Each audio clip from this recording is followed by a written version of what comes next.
people of the internet, I am Andres Perez, aka Kaiju Noir, back with another collaborative review, this time for the 3-part Netflix animated series, Transformers War for Cybertron, not to be confused with the video game series of the same name. As we all know, Transformers tends to repeat a few titles here and there. Robots in Disguise, anybody? So, for this particular video, I brought together a rather large group of friends who are all mutual fans of the Transformers franchise, in a sort of a 2-part review, where, in this case, I'm just going to play the part as the moderator of this particular, quote-unquote, panel of guests, and in part 2, I'll actually be giving my actual thoughts on the franchise, or on the trilogy, with my good friend Dylan McCandless from the Fully Endorsed podcast. But for this particular video, I've got myself a bevy of friends who have all been on the channel before, including one who is a newcomer to the channel. So first off is someone that you've certainly known for the last several podcast-style videos.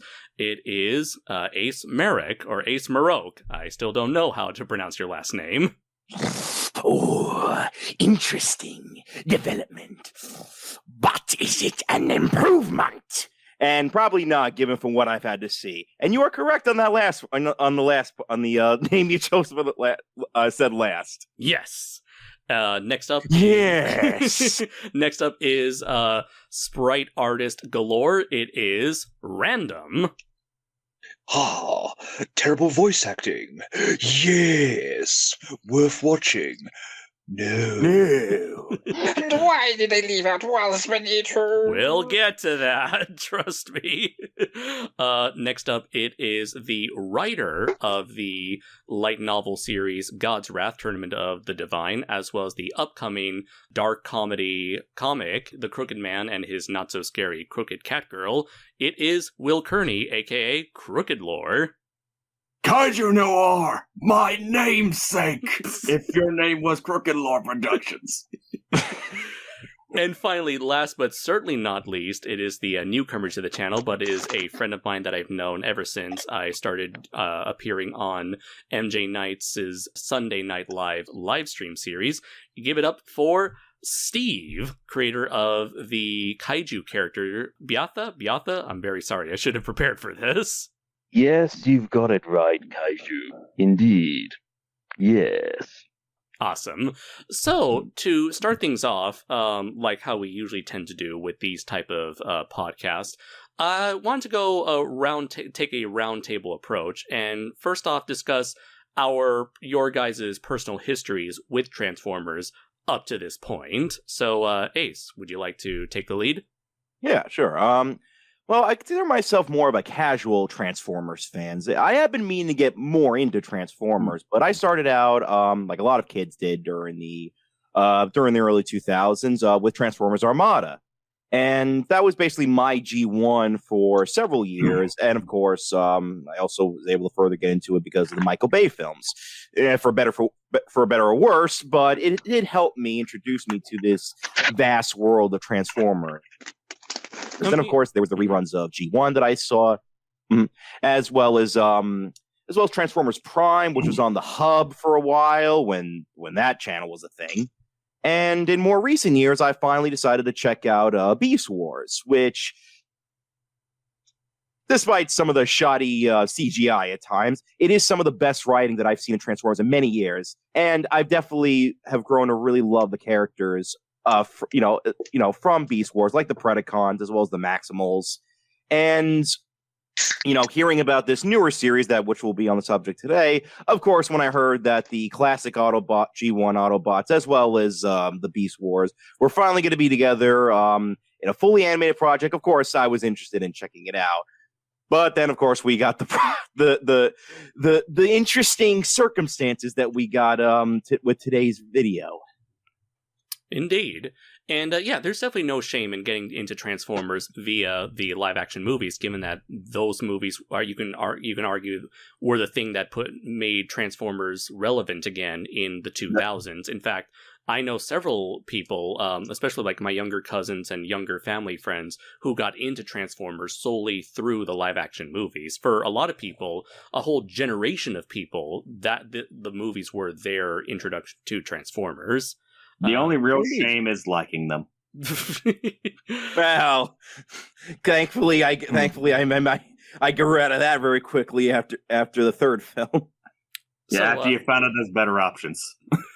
So next up, Random, how did you get into Transformers?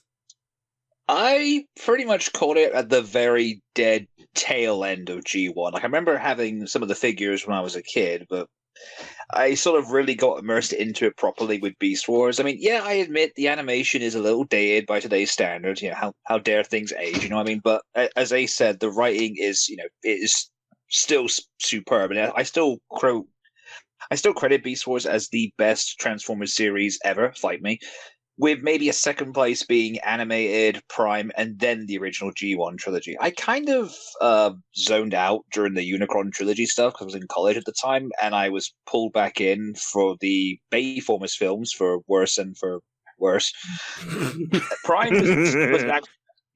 was I think Prime as a TV series is everything the films should have been, if that makes sense. And even though even if The Last Night ended up stealing ideas from the Prime cartoon, but that's a tale for another time, as it were. These days, I'm kind of off and on again with Transformers. I haven't sat through Cyberverse because I could be one of those people that complains saying, can I just say the timing of that was beautiful? It's like as soon as you mention the Michael Bay films in Cyberverse, that's when he went. It's like I could be people complaining. I could be one of these people that complains, why is this show clearly aimed at small children, not catering to my man-child needs? Or I could just go and watch my DVD collection of G1. So, yeah, and to be more serious, I guess I tried watching Cyberverse once, it doesn't do it for me, and I just moved on to something else.